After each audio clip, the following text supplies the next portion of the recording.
Воскресення Ісусово то свято надії і живота.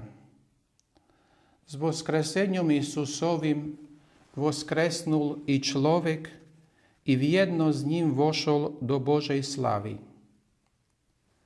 Скорее воскресення Сина Божого неможливо було ані подумати, żeby чоловік був учасник і наслідник Небесного Царства, а по воскресенню ще то случило. Радуймеся і весельмеся Ісусовій побіді над гріхом, над ненавистю і завистю, бо вони вельці не мають ані сили, ані моці овладати з нами. Та животна енергія ще знаходиться у Ісусовім воскресенню.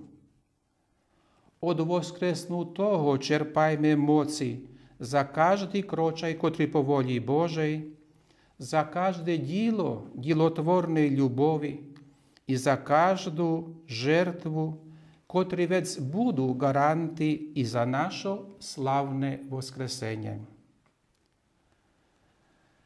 З нагоди свята Воскресення Христового привітуєм всіх з радосним привітом Христос воскрес, воістину воскрес.